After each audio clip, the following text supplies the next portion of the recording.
தினம்தோறும் விளக்கேற்ற நல்ல எண்ணெய் இதயம் நல்லெண்ணெய். தமிழகத்துல விபத்துனால ஒரு ஆட்சி வந்துருச்சுங்க, அவ்வளவுதான். மும்முனை போட்டி, யார் வெற்றி பெறுவான்னு கணிக்க முடியாது இருந்தது, யார் எதிரி என்று நம்மளால் கணிக்க முடியாத நிலை இருந்தது. விபத்தினால அந்த சேர்ல வந்து உட்கார்ந்து இருக்காங்க. கட்சியை ஆரம்பிச்சு 2 வருஷம் தான், இன்னும் வரைக்கும் கொள்கையெல்லாம் எதுவும் செய்யப்படல. அந்த பெரியார் படம் வச்சிருக்கிறோம், ஆனா நாங்க மதத்தை பொறுத்த வரைக்கும் பெரியாருடைய கருத்தை ஏற்றுக்கலன்னு சொல்லிட்டாங்க. அதேதான், அவன் பேருக்கு பின்னால 5 படத்தை வச்சுக்கிட்டாங்க, கொஞ்சம் விட்டா கலைஞர் படத்தையும் வச்சிருப்பாங்க. ஏன்னா அவங்களுக்கு மக்களை ஏமாத்தணும், அது மட்டும்தான். கொள்கையோ கோட்பாடோ ஏதோ கிடையாது.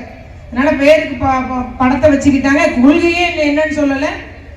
விபத்தினால இந்த ஆட்சி பொறுப்பு கூடுதலாக எம்எல்ஏ ஜெயிச்சிட்டாங்க, அதுதான் உண்மை. அதுக்காக 75 ஆண்டுகான பாரம்பரியம் மிக்க திமுகவை ஏசுதா? அதான் கேட்கிறேன். நம்ம திமுகவை அவருக்கு பேசுற பேச்ச கேட்டீங்களா? ஒவ்வொருத்தருக்கும் நீங்க அன்னைக்கே அவ்வளவு பேரும் கண்டனம் தெரிவிச்சிருக்கணும். அதே போல நம்முடைய தலைவர் தன்னுடைய 14-15 வயசுல இந்த கட்சியில இருக்காரு, ஜெயில இருந்திருக்கிறாரு. போராட்டம், அவன் விவசாயி, பாட்டாளி, தொழிலாளி, அது நெசவு தொழில், எல்லா தொழிலையும் போய் பார்த்திருக்காரு.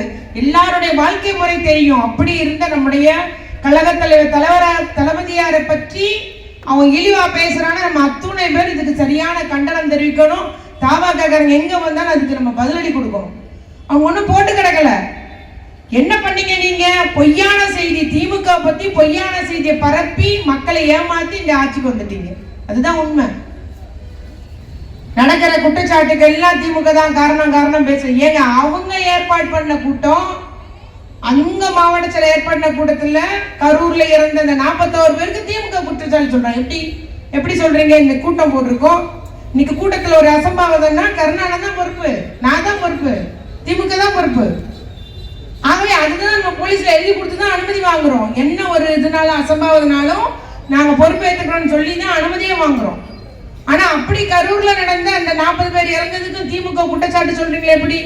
இன்னைக்கு வழக்கு இருக்கு, நம்ம அதை பத்தி பேச வேண்டியதில்லை. ஆனா இது ஒரு உதாரணம். இதே போல பொய் குற்றச்சாட்டு, ஊழல் குற்றச்சாட்டு எல்லாமே எங்களுடைய தளபதியை பத்தி, பெண்கள் பாதுகாப்புக்கு அப்படி கூவுனீங்க. இன்னைக்கு எங்க போயிட்டீங்க? பேசினாரு எம்எல்ஏ மார்க்கெட்டிங்ல பேசினார்ல, 3 வயசு குழந்தையில இருந்து 65 வயசு முதியோர் வரைக்கும் பாதுகாப்பு இல்ல தமிழ்நாட்டுல. கொள்ளை நடக்கிறது. உங்களுடைய தாவாக்காரங்களே நிறைய பேர் ஈடுபடுறாங்க. போதைப் பொருட்கள் மாட்டுது, கஞ்சா கடத்தல் ஈடுபடுறாங்க. சட்ட ஒழுங்கு சீர்கட்டு இருக்குது, அடிதடி நடக்குது. ஆனா நீங்க எதுவுமே கண்டுக்காம வாய் மூடி மௌனமா இருக்கிறீங்க. ஆகவே இந்த ஒரு குற்றச்சாட்டுகள் எல்லாம் இப்பொழுது பாத்தீங்கன்னா கொள்ளை அதிகரிச்சிருக்குது. ஆனாலும் இந்த முதலமைச்சர் எந்த நடவடிக்கை எடுக்கப்படல. ஆனா தளபதியார் இருக்கும் போது நீங்க எல்லா சின்ன குற்றச்சாட்டுகள் எல்லாம் யார புகார் சொன்னீங்க? எங்க தளபதியை சொன்னீங்க.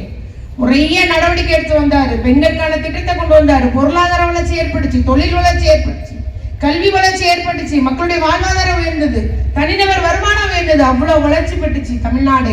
இன்னைக்கு தமிழ்நாடு பின்னோக்கி கொண்டு போயிருக்கு, பின்னோக்கி போகுது. பாருங்க, அவங்க இருந்த 5 ஆண்டு காலத்துல இந்த தமிழ்நாடு இருண்ட காலத்துக்கு தள்ளப்படும் என்பதுதான் உறுதி. ஏனென்றால் எதையும் அறியாம ரீல்ஸ் ஆட்சி நடைபெறுகிறது. இன்னும் சினிமா தான். பஞ்சு டைலாக் தான் அவர் பேசுறாரு. அவர் பேசுறதுக்கு அர்த்தம் கூட தெரியல. திமுகவை பற்றியும் திமுக தலைவரை பற்றியும் குற்றம் சொல்றதோ இழி சொல்றதுக்கோ தகுதி இல்ல முதலமைச்சருக்கு அப்படின்றத நான் சொன்னேன். அதையும் எல்லாரும் பொல்லாத ரீல்ஸ் எல்லாம் போட்டுட்டு இருந்தேன். நாங்க அதெல்லாம் கண்டுபிடிக்கல, நாங்க அதெல்லாம் கண்டுக்கல. ஏன்னா நாங்க எதுக்கும் நாங்க அஞ்ச போறது இல்ல. உண்மையை சொல்றோம், உண்மையை உறக்க சொல்லுவோம். நீங்க செஞ்ச தப்புன்றது எதிர்கட்சி, நாங்க இத்தனை எம்எல்ஏட இருக்கோம், 59 பேர் இருக்கோம், நாங்க உறக்க சொல்லுவோம் என்பதை குறிக்கொள்கிறேன். வந்த உடனே ஒரு உத்தரவு போட்டா தெரியுமா? ஈபி கட்டணம் 500 யூனிட்டுக்கு கீழே உபயோகப்படுத்துறவங்களுக்கு 200 யூனிட் கம்மின்னு சொன்னாரு. கணக்கு போட்டு பாத்தீங்களா? எல்லாரும் என்ன பண்ணிருக்காங்க? சத்தம் இல்லாம இன்னைக்கு 2 மடங்காக விலை ஏற்றப்பட்டுள்ளது. ஈபி கட்டணம் உயர்த்தப்பட்டுள்ளது. கணக்கு போட்டு பாருங்க எல்லாரும். உங்களுக்கு 100 யூனிட் தளபதியார் ஆட்சியில குறைக்கும் போது எவ்வளவு இருந்தது கட்டணம், இப்ப எவ்வளவு இருக்குன்னு பாருங்க. சத்தம் இல்லாமல் ஈபி கட்டணம் ஒரு யூனிட்டுக்கு 2 மடங்காக்கப்பட்டுள்ளது ரேட்டு. இப்ப 4 ரூபா 50 பைசா. அன்னைக்கு 2 ரூபா 40 பைசா, இன்னைக்கு 4 ரூபா 50 பைசா. கரெக்ட். உயர்த்தப்பட்டுள்ளது. சத்தமே இல்லாம மின் கட்டணம் உயர்த்தப்பட்டிருக்கு. ஆகவே எந்த அளவுக்கு பொய்யான செய்தி அவங்க பரப்புகிறாங்க நீங்க அறிஞ்சு கொள்ள முடியும். அதே போல பத்திரப்பதிவு 100 கோடி ரூபாய் மதிப்புள்ள ஒரு கோயில் சொத்தை 2 கோடி ரூபாய்க்கு பத்திரம் போடுறான். யார் பேர்ல பத்திரம் போடுறானோ அவன் கோடி உடையவன் அல்ல, யாரோ ஒருத்தர். ஆனாலும் அவருடைய குற்ற செயலை மறைக்கிறதுக்கு என்னென்னமோ பேசுறாங்க. ஆனா திமுக ஆட்சி காலத்துல அதை ஒரு முயற்சி எடுத்த போது தடுத்து இது கோயில் சொத்து, கோயிலுக்குரிய சொத்துன்னு சொல்லி தடுக்கப்பட்டது. இவங்க ஆட்சி வந்து 40 நாள்ல பத்திரம் போட்டாயா 100 கோடி சொத்தை. கோயில் சொத்தை பத்திரம் போடுறான்னா பாத்துக்கோங்க. நம்ம ஆட்சி காலத்துல எப்படி இருந்தது? கோயில் சொத்தை மீட்கப்பட்டது. 4000 கோயிலுக்கு மேல குடமுழுக்கு நடத்தணும், கும்பாபிஷேகம் நடத்தணும். அந்த அளவுக்கு நம்முடைய மக்களுக்கான சேவைகள் தொடர்ந்து இருந்தது. ஆனா இன்னைக்கு அவ்வளவு பூசி மெழுகிறாங்க, யாரும் தெரியலன்ற மாதிரி சொல்லிட்டு இருக்கிறாங்க. அதே போல கன்னியாகுமரியில சபரிவர்மன் ஒருத்தர் கைது செய்யப்படுறாரு, ஒரு மாற்றுத்திறனாளி. அடிச்சே கொண்டு இருக்காங்க அவரை. இது வரைக்கும் 40-45 நாள்ல 4 லாக்அப் டெத் நடந்திருக்கு.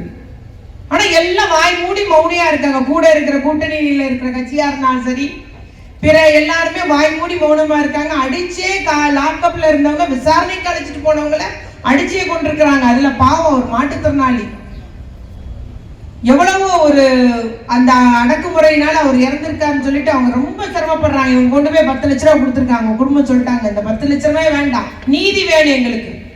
விசாரணை கைதியா கூட்டு வந்தீங்க, அவர் இல்ல போனை மட்டும் வாங்கிட்டு வீட்டுக்கு அனுப்பிட்டாங்களாம். அதுக்கப்புறம் அவரை கொஞ்சம் வர சொல்லுங்கம்மா அவங்க பொண்டாடியில பேசியிருக்காங்க. நீங்க போங்கயான்னு சொல்லி அனுப்பி வச்சிருக்கவன கொண்டு விட்டானுங்க. அன்னைக்கு ஒரு இந்த மாதிரி ஒரு சம்பவம் நடந்த போது எவ்வளவு துள்ளி குதிச்சாரு இதே முதலமைச்சர். இன்னைக்கு எங்க போனாங்க? வாய் மூடி மௌனமா இருக்காரு. ஆகவே பொய்ய சொல்லி அந்த ஆட்சிக்கு வந்து நமக்கு தெரியுது. நாங்க என்ன சொல்றோம்? நீதி வேணும். சிறப்பு புலனாய்வு மூலம் அதை விசாரணை செஞ்சு சபரிவர்மன் குடும்பத்தினருக்கு நீதி கிடைக்கணும். இத மாதிரி ஒரு அவலம் இனி தொடரக்கூடாது. விசாரணை என்று அழைத்துட்டு போய் மரணத்தை விளைவிக்கிற இந்த அவலம் இனி தொடரக்கூடாது என்பது திமுக உடைய வேண்டுகோளா நாங்க வைக்க விரும்புறோம். யாரும் பேசக்கூடாது. ஆகவே பத்திரிகை ஜனநாயகத்தை காலில் போட்டு மிதிக்கிறார் முதலமைச்சர் விஜய் அவர்கள்.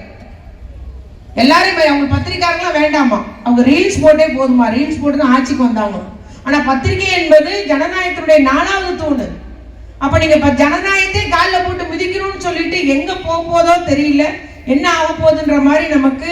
இருந்தாலும் எதிர்கட்சியாக திமுக மக்களோடு இருந்து மக்களுக்காக நாங்கள் குரல் கொடுப்போம். உங்களுக்கு மக்களை காப்பாற்றுவது, தமிழ்நாட்டை காப்பாற்றுவது எங்களுடைய கடமையாக இருக்கும் என்பதை மட்டும் நான் இங்கு கூறிக்கொள்ள விரும்புகிறேன். நம்முடைய மீண்டும் சொல்றேன், நீங்க என்னைக்கும் திமுகவையோ திமுக தலைவரையோ பேசுவதற்கு உங்களுக்கு அருகதை கிடையாது, தகுதி கிடையாது.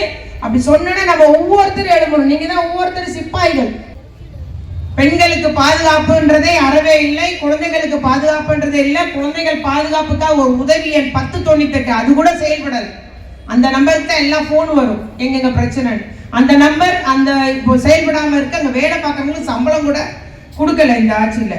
அதுபோல விலைவாசி விண்ணை முட்ட அளவுக்கு நேற்று இருந்து பாத்தீங்கன்னா ஒரு அரிசி மூடைக்கு 100 ரூபாய் ஏறி இருக்கு. விண்ணை முட்ட அளவுக்கு விலைவாசி ஏறிகிறது. மின்வெட்டு எல்லா இடமும் கரண்ட் கட்டுன்றது தொடர்ச்சியா இருக்குது. நிறைய இடங்கள்ல வந்து அது யாரும் கேள்வி கேட்க முடியல, புகார் சொல்ல முடியல. எதுக்கு கரண்ட் கட்டாதே தெரியல. இவங்க ஆட்சி வந்ததுல இருந்து கரண்ட் கட்டு என்பது, மின்வெட்டு என்பது சாதாரணமா நடக்கிற ஒரு நிகழ்வாகி போச்சு. ஆனாலும் எல்லா மந்திரிகளும் சட்டசபை உறுப்பினர்களும், ஸ்ரீவண்ட எம்எல்ஏ ஒரு ஆய்வு பண்ணாரு பாத்தீங்களா, லாரி ஆய்வு பண்ணாரு பாத்தீங்களா, டயர் ஆய்வு பண்றாரு. ஏங்க சரக்கு உள்ள வந்து ரேஷன் பொருள் வந்திருக்கு, நீ நிறுத்திட்டு டயர் ஆய்வு பண்றீங்க. இதுதான் அங்க உள்ள எல்லா எம்எல்ஏக்களுடைய நிலைமையும் தரமும். இதுதான் என்ன பண்ண போறாங்களோ, கோமாளிகளின் கும்மாளமாக சட்டசபை இருக்க போது நம்ம 2 எம்எல்ஏ நீங்க நல்லா குடுன்னு அவர்களுக்கு கொடுக்க வேண்டும் என்று கூறிக்கொண்டு, அத்தனை பேருக்கும் தொடர்ச்சியாக இந்த பஞ்ச் டயலாக் ஆட்சிக்கு நிச்சயமாக ஒரு முடிவு கொடுக்கணும். வெறுமன வசனம் பேசி நடித்து விட்டு மேடையில பேசுறாரு, அவ்வளவுதான். ஆனால் தமிழ்நாட்டு வளர்ச்சிக்காக பணியாற்றிட வேண்டும். தமிழ்நாட்டு மக்களை காத்திட என்னைக்கும் திமுக உங்களோடு இருக்கும் என்று மட்டும் கூறிக்கொண்டு, செயல்வீரர்கள் அத்தனை பேருக்கு நாம் அத்தனை பேர் இன்னும் வீரமுள்ள ஒரு வலிமையான சிப்பாய்களாக நம்ம ஒவ்வொருவரும் மாறிட வேண்டும்